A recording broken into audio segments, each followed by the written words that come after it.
clinique Paul Piquet est la dimension humaine. La clinique Paul Piquet a été fondée en 1913 par le docteur Paul Piquet. L'histoire de la clinique est un exemple de conciliation permanente entre progrès technologique et qualité à visage humain. Elle se situe à Sens, sous-préfecture de Lyon, à 125 km au sud-est de Paris et à 56 minutes en train depuis la gare de Bercy. La clinique Paul Piquet fait partie du groupe C2S, qui est lui-même soutenu depuis 2018 par le groupe Eurazeo, société d'investissement mondiale de premier plan.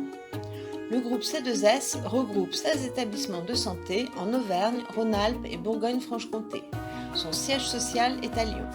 Le groupe axe son travail autour de 3 valeurs: l'engagement dans la qualité et la sécurité de la prise en charge des patients, la responsabilité dans la maîtrise des risques, la dimension éthique au cœur des cliniques qui le composent. Évidemment, les valeurs du groupe Eurazeo impactent directement le groupe C2S et les cliniques de son appartenance. C'est le cas de la responsabilité sociétale de l'entreprise qui est un facteur essentiel de création de valeur, car le groupe C2S et ses cliniques sont responsables de leurs activités sur les personnes, sur l'environnement, sur la performance.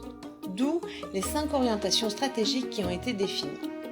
Innover, contribuer à la vie du territoire, garantir le bien-être au travail et accompagner le développement du personnel, utiliser les ressources de façon durable et lutter contre le gaspillage, être une force de progrès dans notre sphère d'influence. La clinique Paul Piquet, c'est bien sûr avant tout une équipe qui compte plus de 40 médecins, 85 infirmières et aides-soignantes et 30 personnes parmi lesquelles le personnel administratif et les agents de service. Cette équipe est activement engagée dans la démarche qualité et sécurité des soins pour le patient. C'est quoi la qualité et la sécurité des soins pour le patient ? C'est la démarche d'amélioration continue des dispositifs et la restitution auprès des différentes parties prenantes, patients, autorités, professionnels. C'est définir nos priorités, se responsabiliser face à celles-ci, pouvoir justifier de nos choix et des délais pour la mise en place des actions décidées. Les risques que nous avons identifiés sont répertoriés et hiérarchisés dans notre compte qualité, qui est un outil de partage, de valorisation, de pilotage, de coordination, de lisibilité des actions et du travail réalisé. Quelle est notre démarche qualité et sécurité des soins ? C'est notre engagement depuis plusieurs années dans une politique qualité et sécurité des soins centrée sur la prise en charge du patient, se traduisant par des mesures d'amélioration des pratiques professionnelles et par la mesure de la satisfaction des patients. Nous vérifions que nous avons le bon patient, le bon médicament, le bon dosage, au bon moment, par la bonne voie. Avant chaque prise en charge de patient, un formulaire patient est à remplir, que ce soit pour l'hospitalisation ou l'ambulatoire. Le dossier patient informatisé reprend les informations et le patient est doté d'un bracelet d'identification avec son nom, prénom et date de naissance dès le début de sa prise en charge. Pour sa sécurité, son identité est vérifiée à plusieurs reprises. Tout mineur doit être doté d'une autorisation d'opérer signée par ses 2 parents, sans quoi l'intervention sera annulée. Nous sécurisons notre pharmacie à usage intérieur. Nous luttons contre les infections associées aux soins par la prévention, la surveillance continue et la formation du personnel. Nous sommes dotés d'un comité de lutte contre les infections nosocomiales et d'une équipe opérationnelle d'hygiène. Toute intervention au bloc opératoire interdit. Bijoux, vernis, faux ongles, gel. Nous désinfectons nos mains à chaque moment, avant et après tout contact, toute exposition et tout acte auprès des patients. Nous évaluons la douleur éventuelle du patient.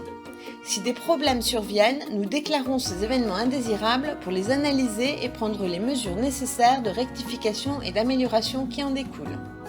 À sa sortie, le patient reçoit un questionnaire de satisfaction sous format papier et 15 jours après sous format numérique par la plateforme Isatis.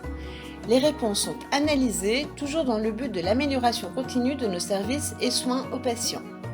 Notre démarche qualité concerne aussi la bientraitance envers le patient, dont les équipes de services de soins ont souligné les valeurs de tolérance, confort, empathie, confiance, entourage, dignité, accompagnement, sécurité, écoute, confidentialité, autonomie, patience et respect. C'est veiller au respect des droits du patient, qu'il puisse désigner à tout moment une personne de confiance, donner ses directives anticipées, faire connaître sa position sur le don d'organes, accéder à son dossier patient, faire des réclamations et des suggestions, qui sont toujours les bienvenus. C'est respecter la charte de la personne hospitalisée et c'est protéger les données que nous recevons en garantissant la bonne application du règlement général de la protection des données. C'est demander que chacun respecte ses devoirs pour respecter l'autre. Par exemple, par l'interdiction de fumer dans l'enceinte de la clinique et à ses abords et en évitant photos et films en son sein. La qualité et la sécurité des services et des soins aux patients sont le cœur de notre métier au quotidien.